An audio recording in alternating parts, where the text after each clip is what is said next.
I had to get this win Sunday, but just trying to find different. You know how it is when the brothers get in the locker room and they want good conversations. Just come to the guys. We got a good corner over there with Winston and Myles Garrett. And he's heard him just say he's heard him say that's Jock Doctrine. That's Jock Doctrine right there. But yeah. Have you always been like that, where you see the guys just kind of gravitate towards you, and you're kind of that person? Not me specifically. I think it's just the principle and just kind of the understanding that each of us have the ones that's similar. And in my locker is it's like a little bit more space. I got like a gap right there, so that's probably one of the reasons too. Hey, why do you think the defense has kind of started slow, especially Sunday, but against the Cowboys as well? Why do you think that?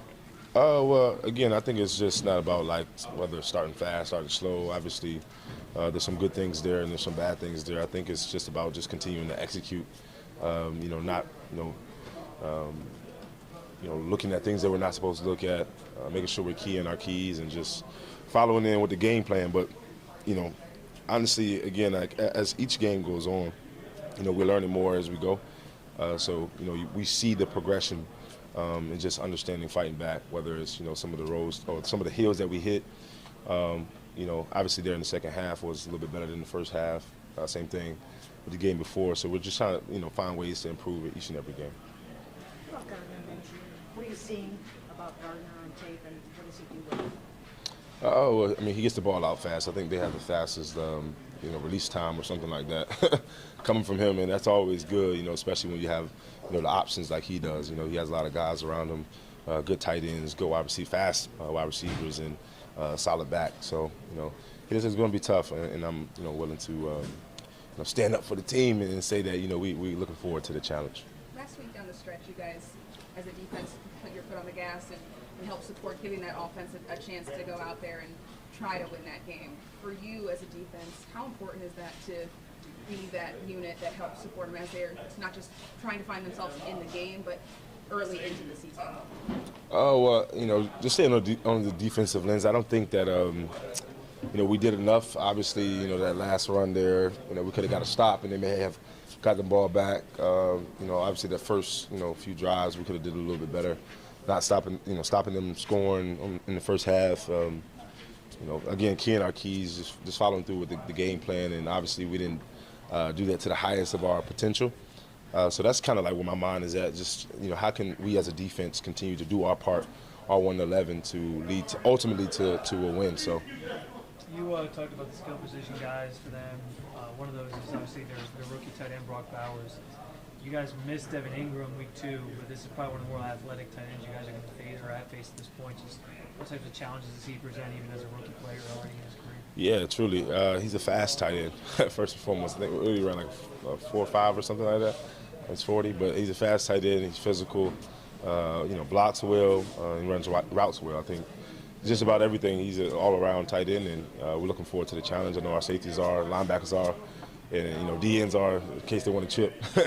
But yeah, we're looking forward to it.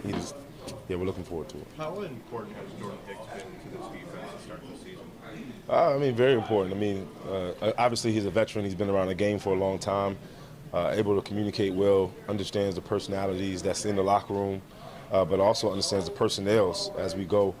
He's been around the game for a while, so now, some of the coaches that we may be facing, some of the players that may have, been there for a while, he obviously may have played them a couple of times and, coached against a certain, or played against a certain scheme. So, he's been a very big impact for us. How much of a hit would it be not to have him out there Sunday? It would be a big hit, obviously. I think that, again, he's the type of player that is an anchor for us, but obviously this is an NFL. It has to be a next man up mentality. And he's actually preparing the next man up, if that may be. Obviously, I think it's a day-by-day process for him, but we'll see what happens. You mentioned one of your locker guys, Miles. How have you seen him kind of handle these feet injuries, and now it's an Achilles and thigh, all the stuff he's dealing with, and then trying to continue to play through? We talked about it. I think the first step to healing is obviously your attitude, your intention, and really your spirit, and the things that you do that can uplift your spirit. So from a spiritual side, I think that he's doing well. He's making sure that, you know, he doesn't get down on himself and staying positive and just fighting through some of those injuries as well. So yeah, I mean, I probably let Miles more talk on some of the things that he's doing to make sure that he stays up on his health. But I think he's doing well. Do you need only to look to last year's game against the Colts to remember just how scrappy Gardner Minshew is and just what a fighter he is? He almost pulled that game out. Yeah. He's a scrappy guy. I think that Minshew is a warrior type of guy. He'll do what it takes, and obviously whether that means turnovers or that means touchdowns. But he'll do whatever it takes. And those guys are guys that sometimes you have to be really, really ready for, because obviously when it comes to the game of football, it's a tempo game, and it's also a game of momentum. And once he gets that momentum, he could be tough to stop. So. What sort of challenges come with playing out in the West Coast? Yeah. I mean, just time difference. I think we're leaving a bit earlier this year. Just making sure that our bodies are in sync with the circadian rhythm, and how we're able to just reset.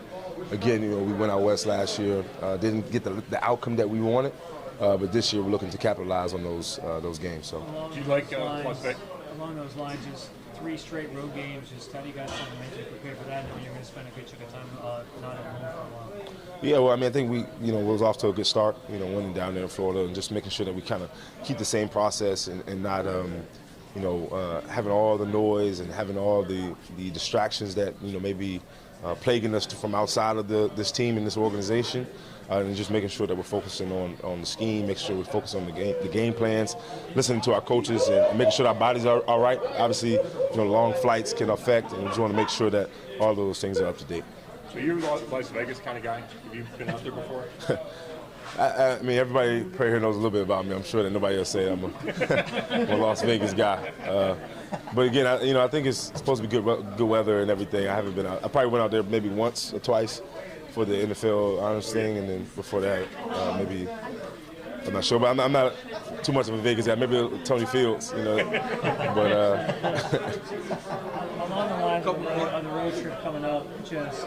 Is there almost like some camaraderie that, like you guys obviously last year did the West Coast thing, you stayed out there, but is there some camaraderie that can be formed from like a big chunk of time being on the road rather than at home? Yeah, well, when you talk about camaraderie and team chemistry, obviously that levels up the more experiences you get. So whether it's Greenbrier, out to LA, whether, Florida, wherever you're going, I think that there is a bit of camaraderie that has to happen, because the amount of time that you're spending together is like all the time.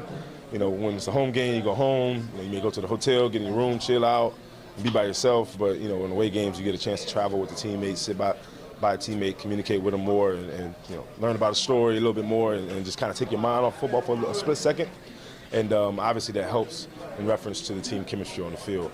So yeah. Not your side of the ball. What do you make of how good Deshaun is at making guys miss in the pocket or in the open field?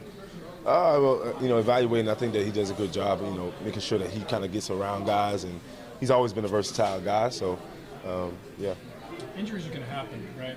And when the next man up gets hurt, they're going to start to mount. Mm-hmm. Do you find that players, you start to do more to, either prevent them, or do you find, a difference in the mindset of guys when injuries are starting to pile up? Well, I don't really think it's an ideology where it's coming from, the mindset. I think, again, the mindset is more so depicted on the culture that we've built for our team. And that mindset has to kind of be that next man mindset. It has to be, I must be prepared. It has to be, when I get that opportunity, I must seize the opportunity. So I think the mindset stays the same. Obviously, some of the calls, some of the familiarity that happens with teammates, that may be something that is to take into consideration. But as far as the mindset, I think that the guys that are coming in, whether a guy may be down or a guy may be out for a little while or not getting as many reps, I think that the mindset kind of stays the same there. Good. I figured you were a Vegas guy, but Vegas, man.